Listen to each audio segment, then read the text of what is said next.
Okay, I will be talking about the secret war, although it hasn't been secret uh, at least since 1969, when Senator Fulbright made reference to it in the U.S. Senate during hearings.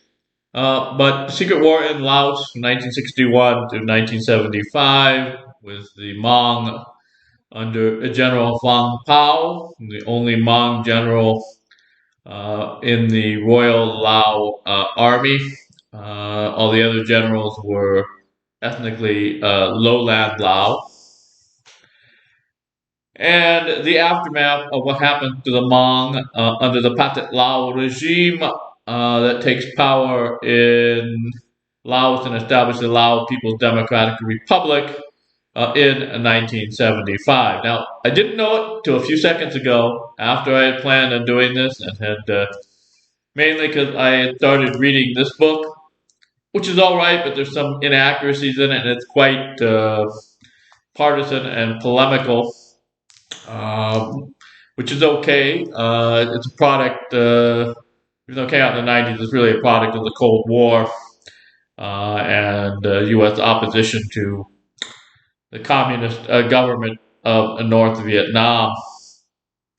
Uh, but at any rate, I just found out a few seconds ago it is Hmong Heritage Month in Wisconsin, which, along with Minnesota and California, I think have the largest Hmong populations in the United States. I am going to link to a couple of about hour-long PBS documentaries that are pretty good. One, I believe, is from Minnesota. The other is from Fresno.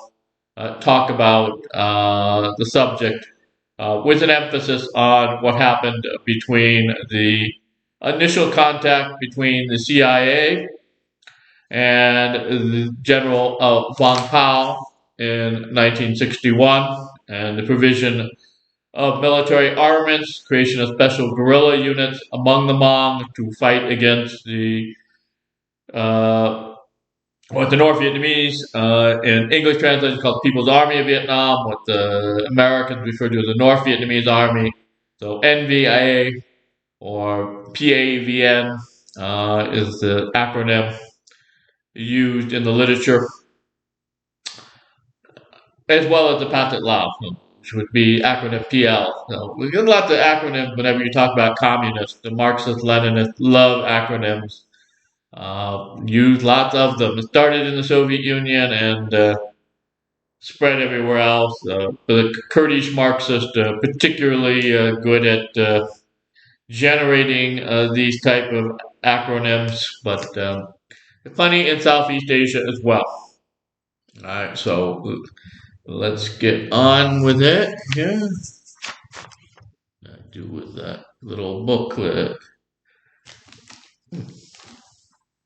All right. Well, so Laos was part of Indochina.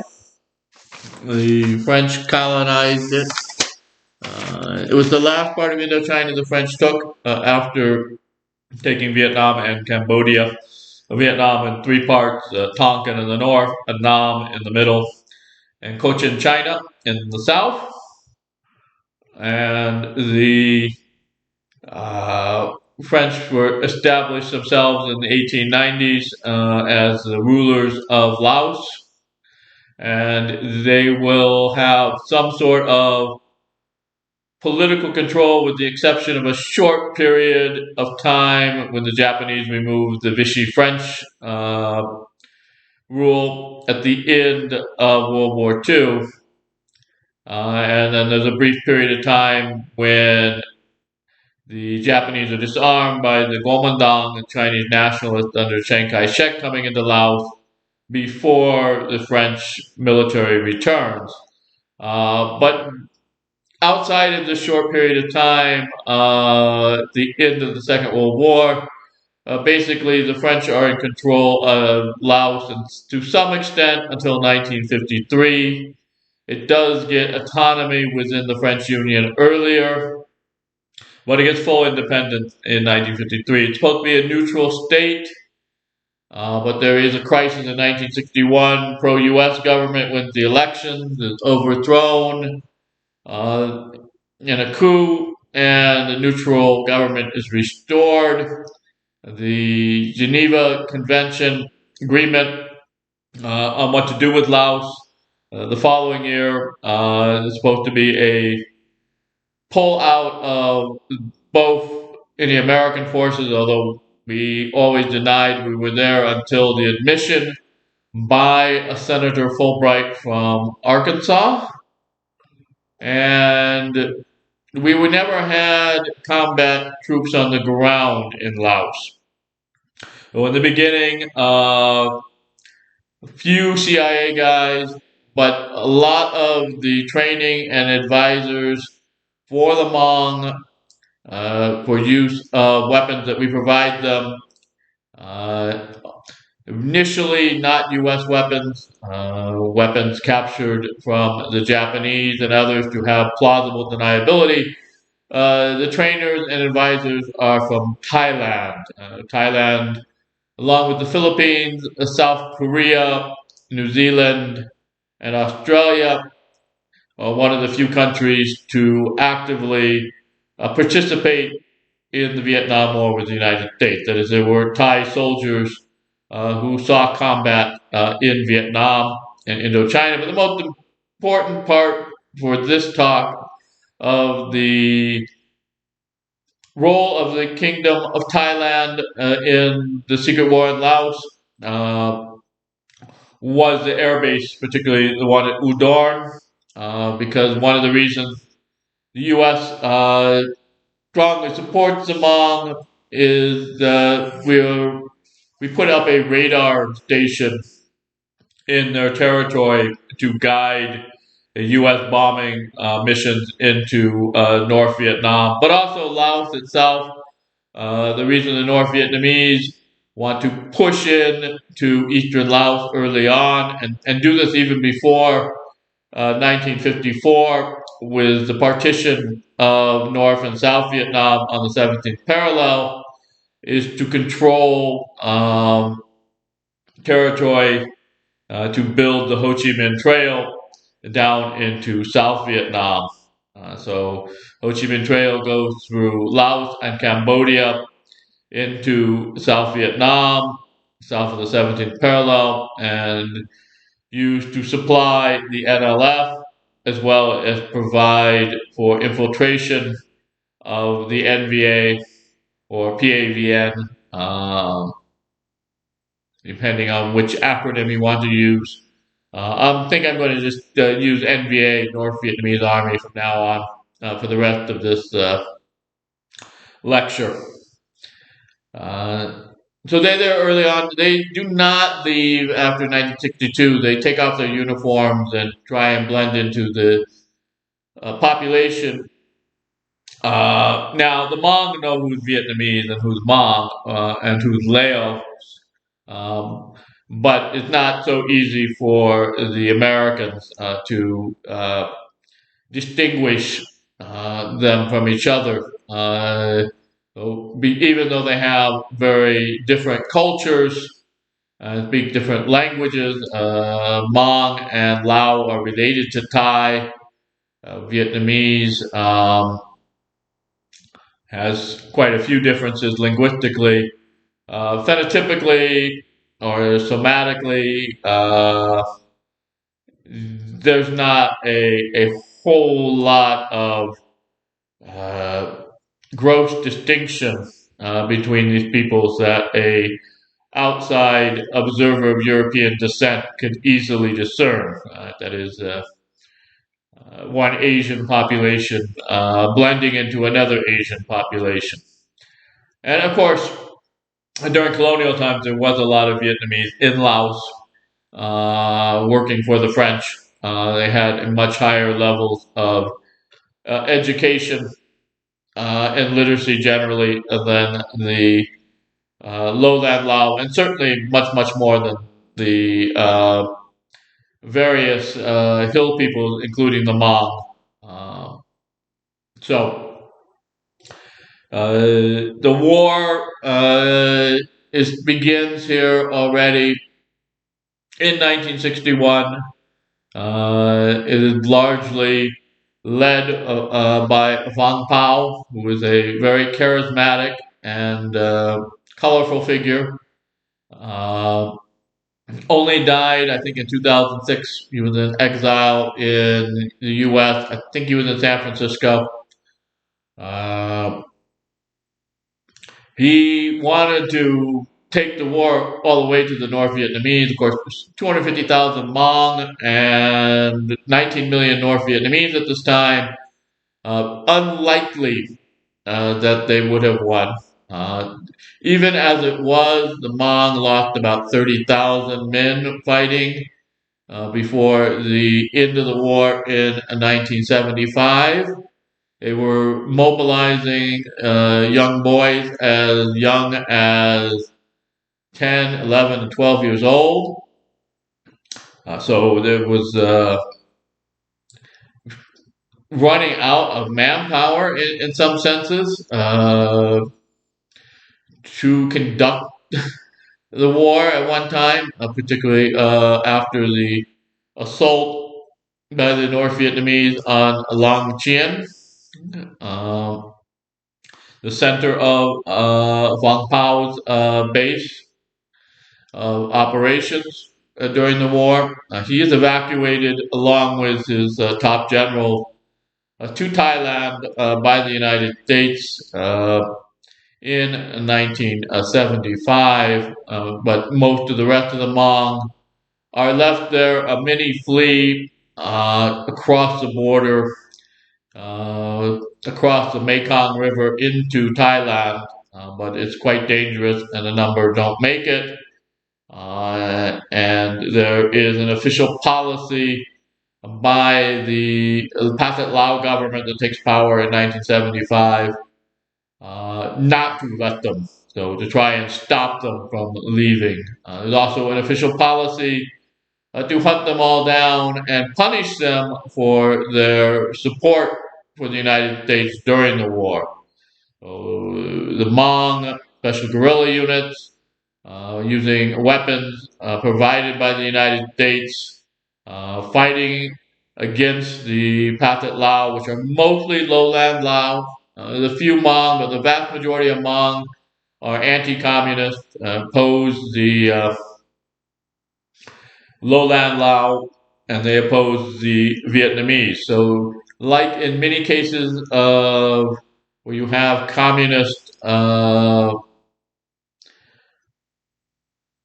aggression or communist repression after the fall of the Royal Lao government and the creation of the Lao People's Democratic Republic. There is an ethnic component to this.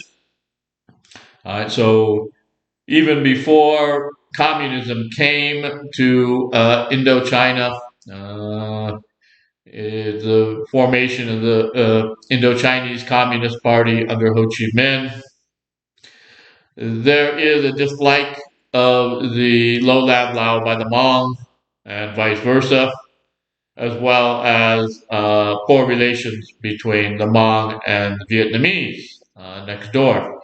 And so this becomes, of course, accelerated during the war, the conflict, since the Pathet Lao is overwhelmingly lowland Lao, and of course the NVA is Vietnamese. Afterwards, there is a determination by the Pathet Lao regime to punish the Hmong, put them in quote-unquote seminar camps. Interesting, Laos uses the term seminar for its re-education camp. Seminar is technically a graduate level discussion class, so instead of lecturing like I'm doing here, I'm doing all the talking. It's graduate students doing all the talking based on the reading, and the professor just facilitating the discussion, but not dominating the discussion, right? So it's supposed to be dominated by the graduate students, right?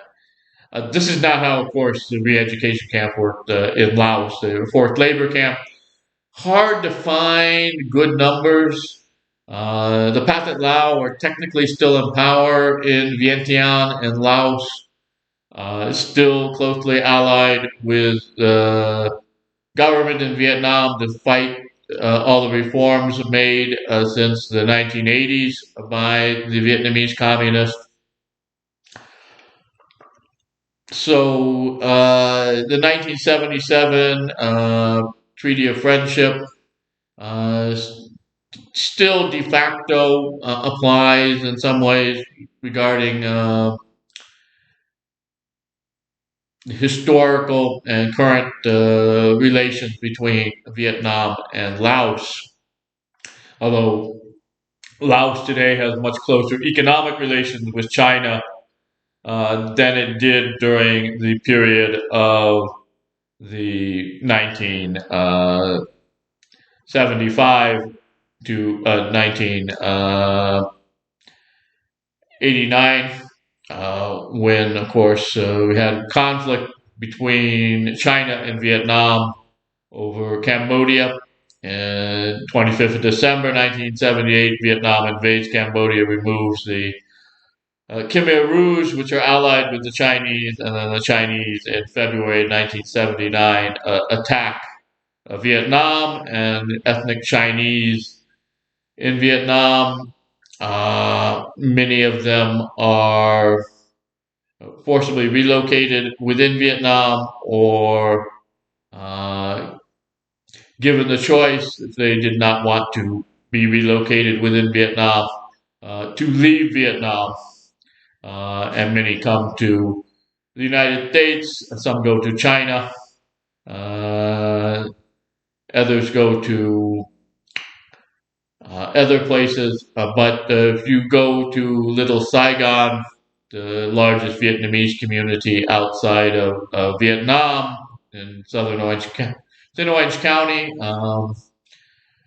in Southern California, a large portion, about a quarter of the people there are ethnically Chinese or who were forced out by the Vietnamese communists. So only about three-quarters or so of the population from Vietnam to come to what becomes Little Saigon, a Garden Grove uh, area, uh, are ethnically Vietnamese. The other quarter are ethnically Chinese.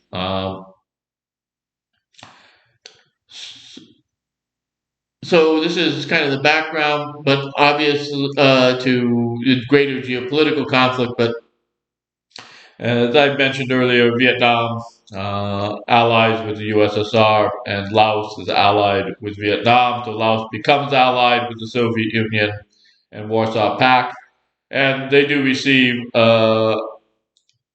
various forms of assistance directly from the USSR as well as from Vietnam, all the way up until the collapse of the Soviet Union in 1991. So there is kind of really uh, interesting and admirable struggle by the Hmong in alliance with the United States against the Pathet Lao, against the North Vietnamese, uh, from 1961 to 1975, and then they are cut off of armaments. And you see probably, including those who die escaping, those who die in the seminar labor camps, those who are just shot, maybe 100,000 Hmong killed in the 1970s, going into the early 80s, by the communist regime. And this is over three times the number of people they lost fighting between 1961 and 1975. And so, given the population was only about 300,000 when the communists took power. This is a sizable portion.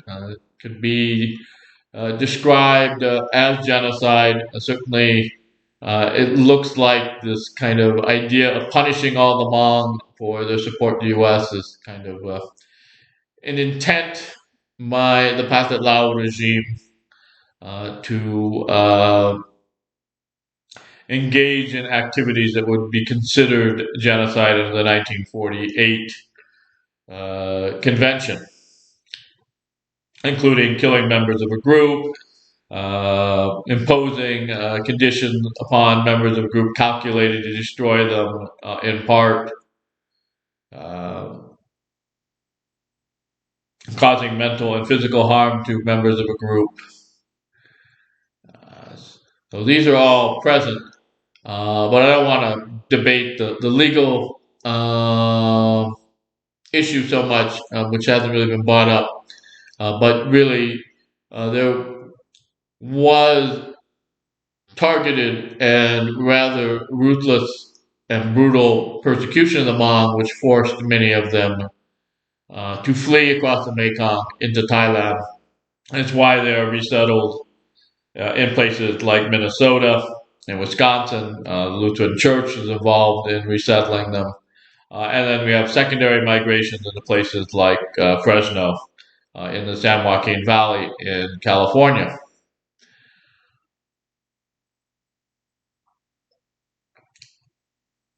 So, a couple of things come up. One, in this book, the issue of the use of biological and chemical weapons by the communists. This has pretty much been disproven, despite the claims made in front of U.S. Congress during the Reagan administration. It is pretty much apparent that the so-called yellow rain did not exist. That what was considered the pictures, the vision of the beef defecation, and that the health problems that they were trying to link to so-called use of biological weapons supposedly manufactured by the Soviets were largely a result of very poor material conditions in the refugee camps, mostly bad water, but also being very physically compact.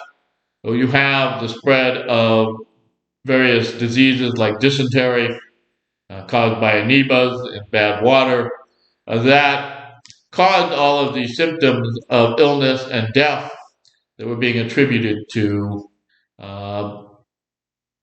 biological chemical weapons supposedly made from fungi by the Soviets.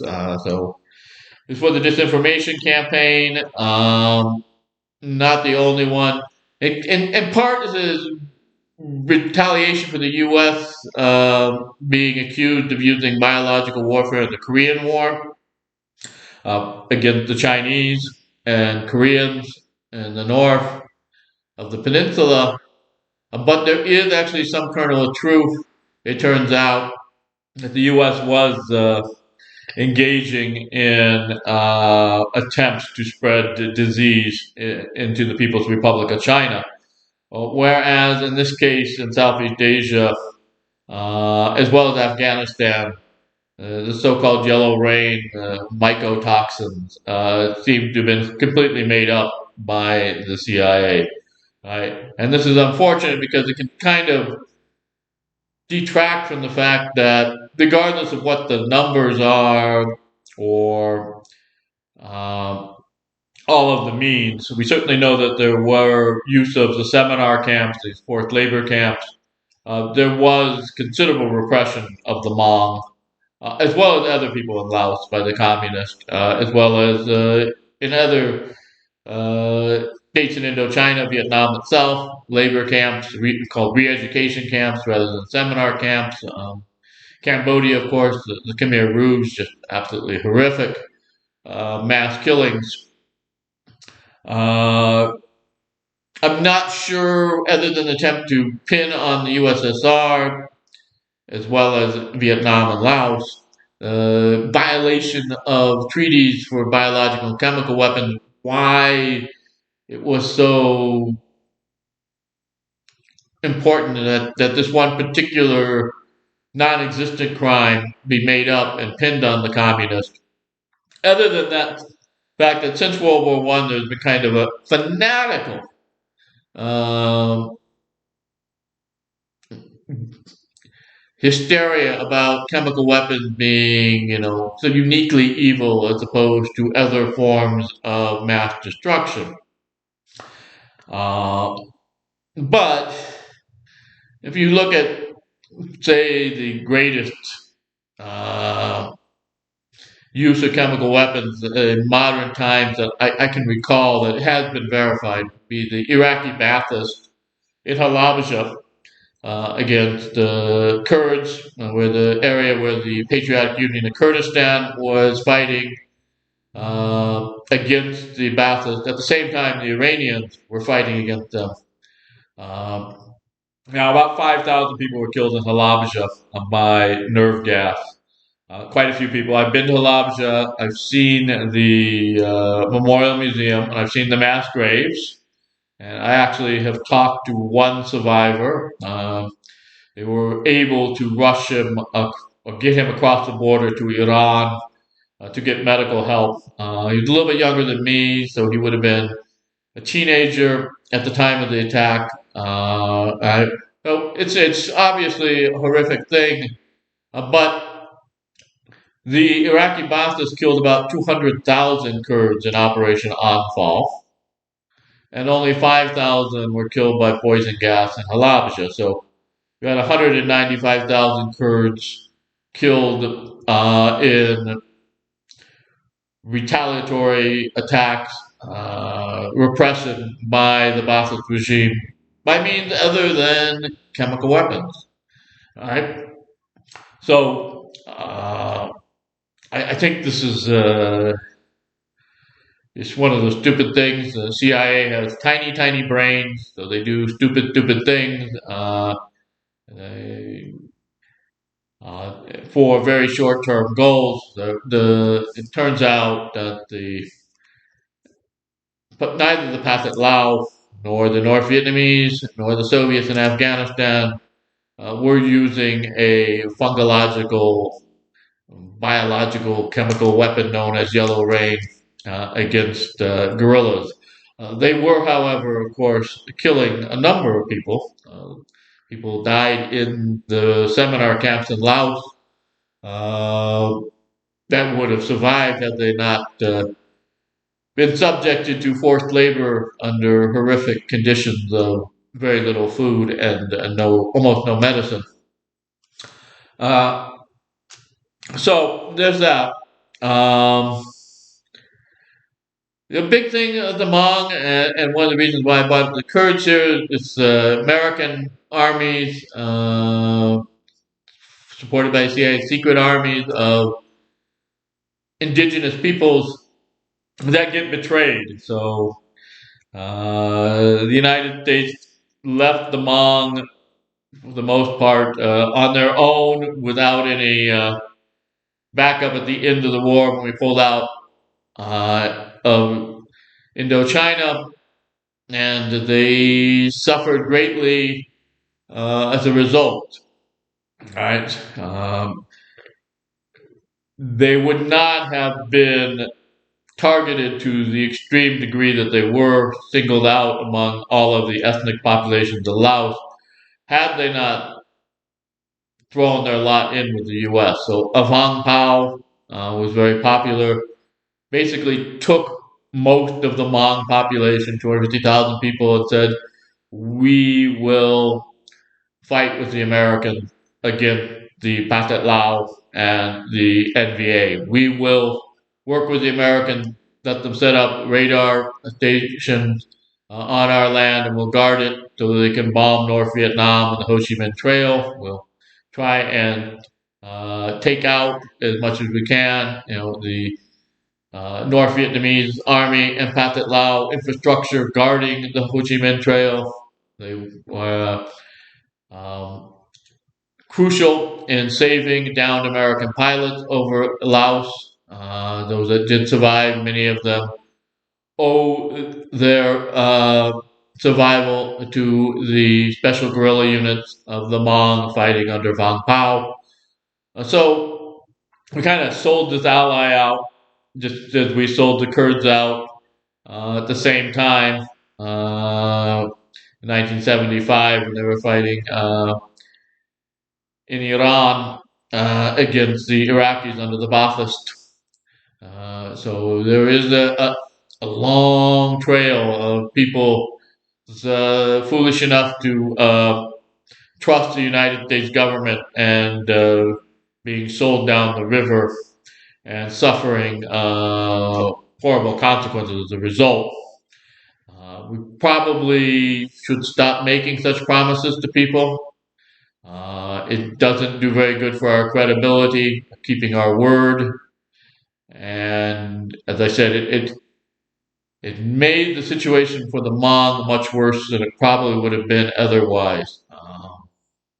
So one can understand why the Hmong, to this day, feel a sense of betrayal regarding how the United States treated them in 1975. And I will end it here, a little over 30 minutes, but in Wisconsin, it is Hmong Heritage Month, so they do have a unique culture, their own language, own set of traditions, and they have survived despite mass repression in Laos by the communists. Much of that survival, unfortunately, taking place now in exile in places like Wisconsin, but they are now in parts of the U.S. Part of the fabric of society there.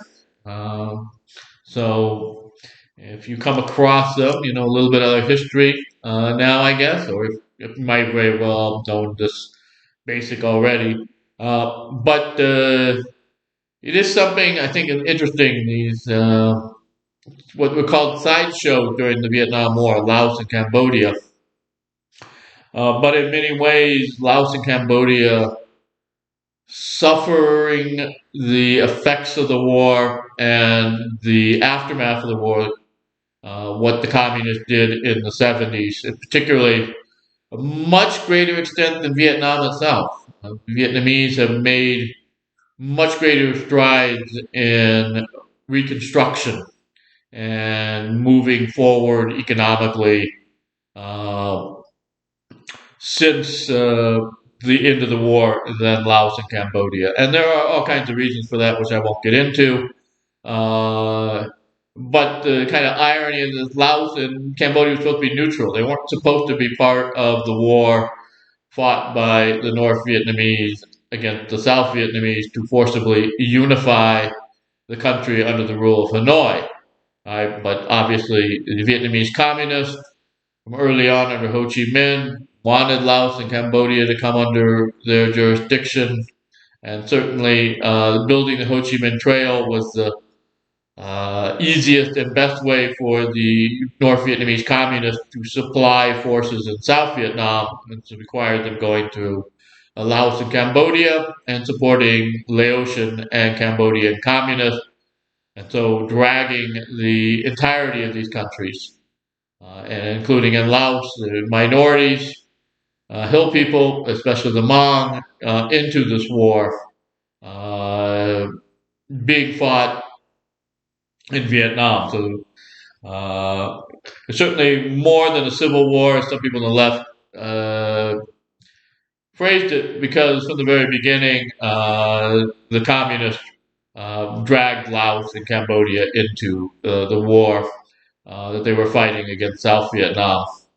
And with that, 35 minutes, just about, I will end it. I hope you'll all tune in when I do my next one, which I'm not sure, but it will not be on Indochina. But this is the second one I've done in Indochina. Not an area of expertise for me, really, because I don't have any languages for the region, and my French is not very good, but uh, based on the English language sources, this is what I have got. And so, thanks a lot, everybody. Bye.